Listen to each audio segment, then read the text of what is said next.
everyone, welcome to A Few Bricks Short. We're always a few bricks short of a complete LEGO collection. Today I wanted to talk about set 76244, Miles Morales vs. Morbius. This is a 7+ set in the Marvel theme with 220 pieces, 2 minifigures, and 0 stickers. This set retails for $24.99. The set includes Miles Morales, Morbius, 2 bats, 2 vials, and a car for Miles. Miles Morales comes in his Spider-Man suit.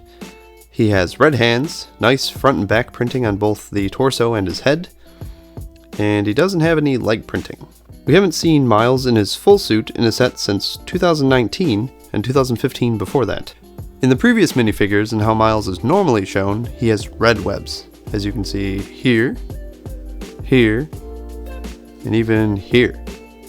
I don't mind the gray web lines, as it seems to allow the red details he does have to stand out a bit more. You'll also notice in those examples that Miles' suit doesn't have a lot going on his legs, so I think the plain black legs are justified in this case. I suppose some web printing on his arms would have been nice, but that's alright. Not even this PlayStation exclusive figure from 2020 has arm printing, and that one someone is selling for over $4,000. One other note, the head print is the same as the Miles from the Daily Bugle and his mech, but the suit that shows through his hoodie is a bit different. Miles is intended to have these web elements in a transparent blue as an accessory. They come in a full pack, so you have a few unused pieces left over. I'm not really sure why the blue, maybe to differentiate from Peter Parker's Spider-Man. Miles does have an organic electricity power called Venom Strike, but that's usually yellow, unless you're counting Miles from Spidey and His Amazing Friends, but that's called Arachno Sting. Anyways. Apart from getting a new Miles in his suit, one of the big draws of the set is going to be the Morbius figure. After the success of the Morbius movie, or rather, the Morbius movie memes, I'm sure this figure will be pretty popular.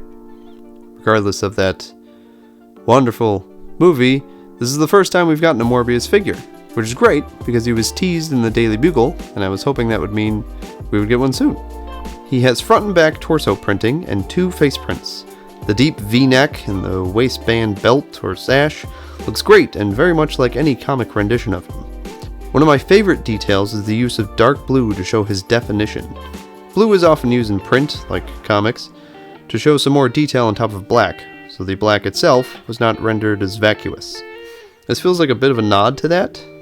You can see a very extreme example here in this Spider-Man book I've had since 2001. Both his face prints are great, especially his snarl. I always like when double face prints rest on 2 extremes of expression and emotion. His hairpiece is a little bit odd, and the back looks like it would be bouncy and springy if it were real hair. They've used this piece before on Doc Brown, Nearly Headless Nick, and Beetlejuice, to name a few, but it doesn't quite work for me here. Morbius normally has about shoulder length hair, usually with the middle part. I think hair like this one from a modern Professor Snape might have been a little bit better. His hair has been used in black in almost 30 minifigures, so it shouldn't be a hard upgrade if you agree. And again, based on Morbius' usual comic appearance, I don't think he needs leg printing here either. Morbius has 2 bats and what I think are supposed to be 2 vials or flasks. They're upside down goblet elements with transparent studs attached. Which is odd because LEGO totally makes a flask element, but I think it would need to be a recolor then. It's fine, I can always use more minifigure drinkware. The main build for this set is a car for Miles. It is pretty cool looking in the red and black, with the only real changes in color being the stud shooters, the interior, and the exhaust. There are a lot of satisfying angles and piece usage, though how the triangles on the hood are slightly misaligned bugs me a little. The use of the ingot element is always fun, and I think they add some great texture on the side here too. The taillights, headlights, and front end look really great to me, and their building techniques made these sections especially fun to build and see come together. The spider on the front is a printed 4x2 slope. Interestingly, the style and shape of the whole logo matches the Miles suit from the Bugle and the mech, not the one that comes with the set.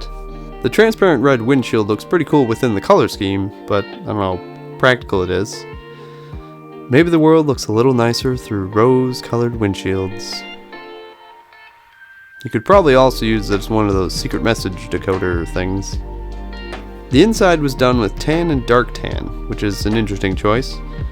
Tan car interiors are just kind of one of those things I accept with a car, and it's not usually my favorite. Usually like dark gray or black.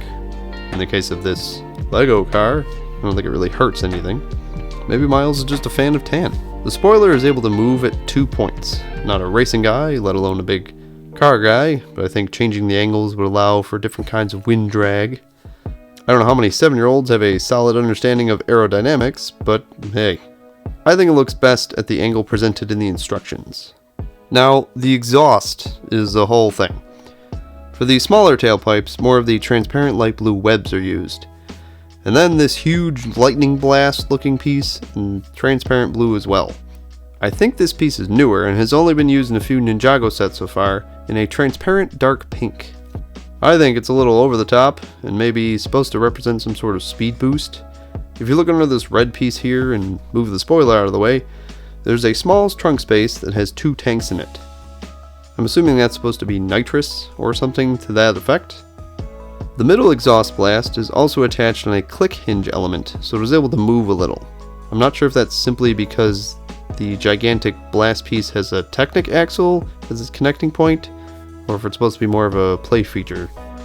All in all, I really like this set.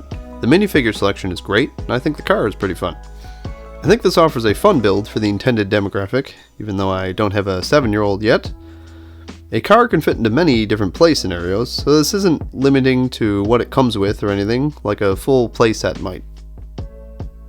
I plan on having a Lego city someday, so I can always use more vehicles to eventually populate the streets, and I do plan on including Marvel things in my city, so this could fit in exactly as it is, though a few modifications to subdue it slightly wouldn't be too hard. I'll definitely be removing the exhaust pieces, especially the huge middle blast. They're a little much. You can just simply remove the stud shooters, and you can easily swap the spider in the front with a regular black 4x2 slope, or you could just leave it for a figure to be a fan of Spider-Man.